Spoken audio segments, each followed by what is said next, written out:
Hi Georgina, it's great to be back here at St John's to carry on a conversation we began some time ago as part of the Living in Love and Faith process. I wonder if you could give a bit of that background and introduce yourself. I'm Georgina, I'm the Assistant Curate here at St John's Hyde Park, and we have been engaging with the LLF process. So last year we did the course and, like you said, we had our conversation, and we did a musical thing, we did a few things. So this is, that ongoing conversation in anticipation of the next part of the process in 2023. And there were particular things that you were interested in about doing LLF? So it was important for us that our voice was heard. That was the sort of main thrust of where we were coming from as a congregation, that we are very clear on where we stand on some of the questions that are up for grabs. The LLF process was our chance to really feed back to the Church of England as a whole into their national conversation and be a part of that conversation and be heard. Could you say a bit more about yourself and your own beliefs around the issues LLF is talking about, identity, sexuality, marriage and relationships? Yeah, I'm a bisexual and I'm from an affirming modern Catholic kind of tradition, coming from an understanding that the authority of scripture, tradition and reason are part of that living tradition, and that ongoing conversation is something that we contribute to as much as what we've inherited in that tradition. As you say, I'm a bisexual. My sense is that the B in LGBT is one that many people don't really understand or know as much about. Can you say a bit more about that? Sure, yeah. So the way I define it is I am attracted to people of genders that are the same as mine, that are different to mine. It's an interesting part of my experience as a priest, as a Christian. I always like to say that I've got an insight into Jesus being both divine and human, because that idea of being seen as two things when you're actually one and both, kind of relate. Interesting, right. Obviously there are a whole range of different questions that Living in Love and Faith is wrestling with, but there's a number of sort of hot topics, and they were part of what we talked about in our earlier conversation. What would your own views be on things like same-sex marriage, conversion therapy, LGBTI plus inclusion, those sorts of questions, and particularly for clergy? I am very in favour of same-sex marriage, especially as a bisexual. The idea that if I marry one person as opposed to another person, that there's something different is kind of baffling from my personal experience. I am all for the church acknowledging the equality of that. Conversion therapy, the LLF process has been a really interesting thing for me to be thinking about that particular issue more and trying to listen to other voices and to hear the nuances, because my initial feeling of, well, conversion therapy is bad, right? And then listening to what people are trying to defend has been a challenging part of this process for me. Trying not to throw the baby out with the bathwater and actually acknowledge the theological conviction of what some people are doing, that they have an understanding isn't harmful. Overall, I think most things that could be called conversion therapy aren't great.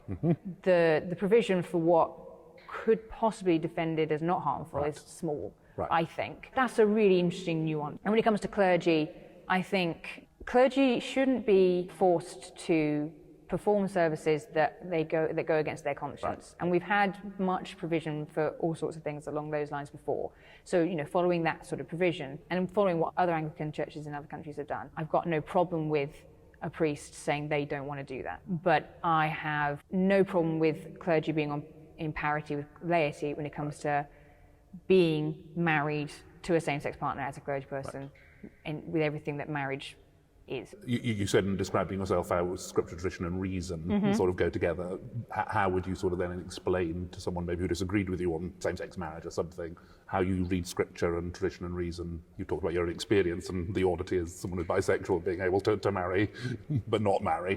What other sort of explanations would you give to someone? So from my modern Catholic tradition, as I would call it, that place of experience is part of tradition and reason. The place of experience is adding to that living tradition, which is based on scripture. And the authority of scripture is important as a witness to God's relationship with humanity. The argument that we would use when it comes to the place of scripture being not necessarily so supreme as it might be in other understandings is, for me, comes down to the only way that God could in any way reveal the entire truth was in a whole human being. And unless you've got that whole human being in front of you, you haven't got the whole truth. And so as much as scripture is a huge gift and revelation and inspired, it isn't the whole truth, and it is a human thing in a way that is flawed in the way that the humanity of Jesus wasn't. So that's the way that we come at scripture as incredibly important, but part of what it means to be a disciple is that wrestling with where that truth is. Right. And the place of the Spirit in that is both in tradition and reason as well. It's really interesting, I think, from a modern Catholic perspective, reason and tradition are harder to pull apart almost because they're so interlocked. Yeah. And it was interesting you included experience within both of those. Some people sometimes add a fourth one of experience, but you see tradition and reason as interwoven with experience. Exactly, yeah. Tradition for me is inherited experience of scripture through reason or whatever. There's that triumvirate is very much interlinked, and my experience is valid as much as anyone else's has been. And that's my reasoning within a tradition, and the tradition is the collective understanding together. So it is really hard to sort of pull those apart. And I wouldn't personally add that fourth one of experience. Right. I would definitely see that as tradition is inherited experience and reason and wisdom. Yep. So I'm adding to it. Now, we're also having this one-to-one conversation as part of the conversation you've had at St John's. We had a similar conversation amongst our leadership team at St James the Less, and that's part of the whole wide Church of England conversation. Why do you think we're having this conversation as the Church of England at this time? Well, we're coming up to the 6th anniversary of the vote that sort of kicked it all off, and what was really interesting, I think, at that point was after 50, 60 years of trying to wrestle with marriage and relationships and identity and sexuality. Thank you. Everyone got mad at that point, and it just sort of everything fell apart, and we haven't been doing this well. It's not going anywhere. We're going in circles. And so what I was really encouraged by when LLF sort of blossomed out of that was the idea that we were trying to do something different. Right. Yep. That it was like, okay, look, it's not a case of, you've got two sides and one's got to win and, everyone's going to just end up agreeing. It's just not going to happen. And at this point, after so many years and some very strong views and experiences, we need to look at what it means to do something different and not base it as a debate. And so I think the aim that the Church of England's been doing has been going, okay, let's from top down resource people who might not necessarily know a lot of the sort of conversations that have been happening amongst particular corners of the church, so that we can then get feedback bottom to top of, okay, where is everyone at? And then move forward and do all of that together. Yep. So top and bottom are together, and then, side to side are together, because hopefully everyone wants to go forward together. Our previous ways of doing it hadn't worked. Let's find a new way of doing it. That idea of having our voices heard from as far as they could get it across the Church of England seemed to be the real new thing that was happening based on the shared conversations that had happened before and were the only successful thing that they'd done in about 50 years. So they're like, let's do that, but bigger. Yes. Now that's really helpful, and that gives a sense of what you're hoping to get out of LLF in terms of the actual process itself, changing the culture and the way in which we engage with questions. Is it fair to ask what you hope we might get out of LLF in terms of sort of specific proposals for the church? You said earlier what your own views and hopes would be from that. What do you hope LLF might produce as we go through? We're now in a discernment and decision-making stage over the next few months. So absolutely, there's this two-pronged thing of outcomes when it comes to practical things that change and that cultural understanding of where we're at with it. Absolutely are both as important as each other. So I absolutely want some sort of provision for ideally same-sex marriage, like full marriage as opposed to just blessings, for same-sex couples, lay and ordained. Because of the second part of that, the culture, and what I would want out of the culture is the change in animosity. Right.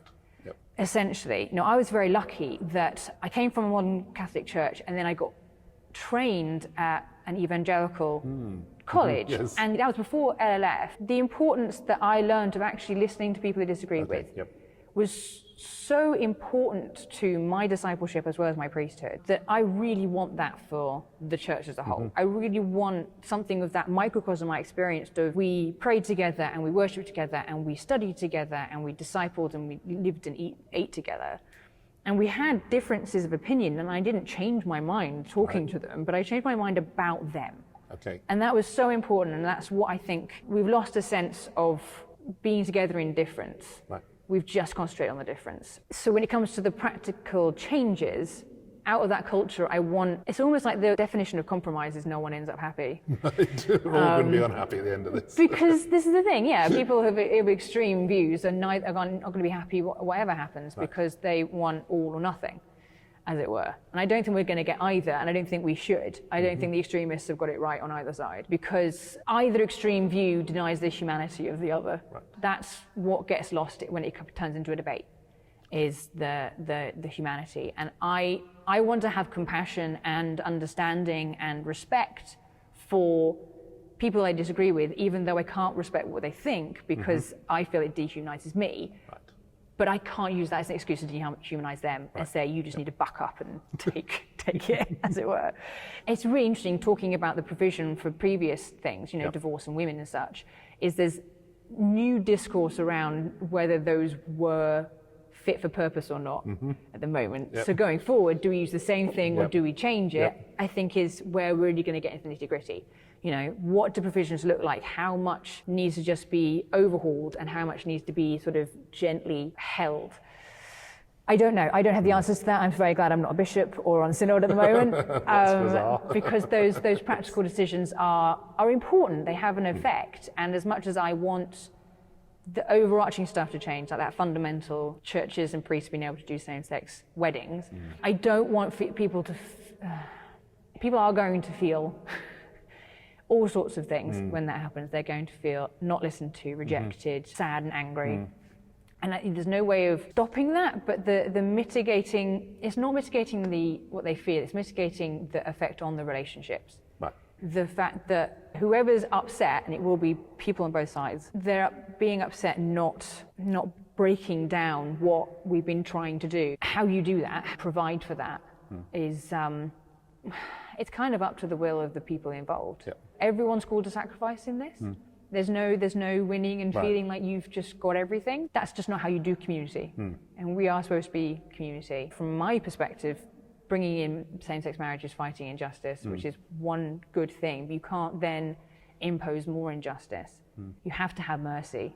And I want to show mercy and compassion whilst not giving in on the fundamental black line of yes, no on that question. Right.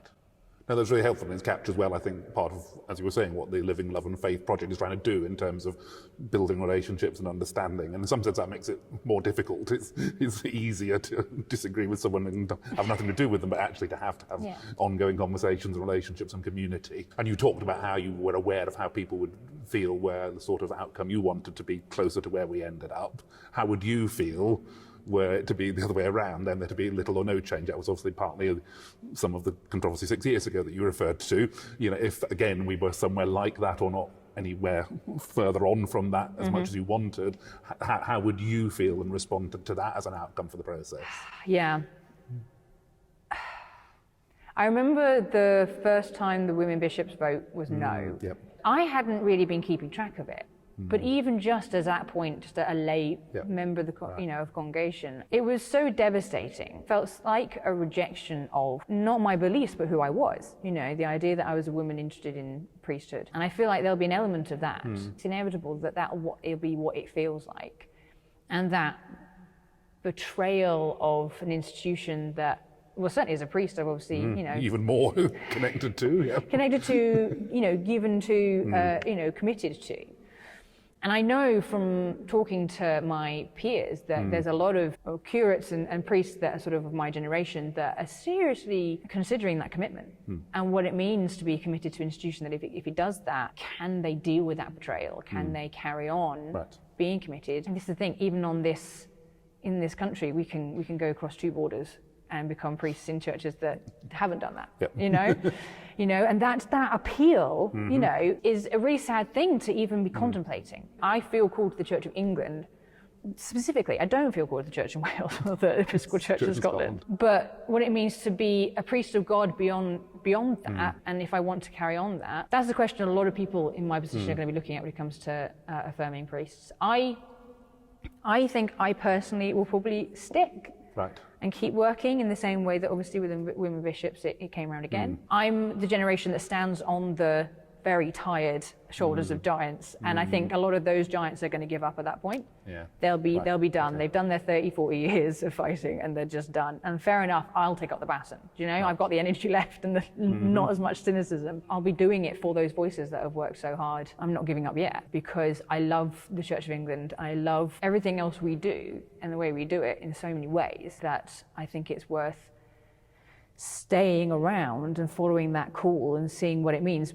I think I can bear that burden, but there's a lot of people who very rightly can't and are going to have to make that decision, and that's going to be really, really sad because they're going to be a real loss to us.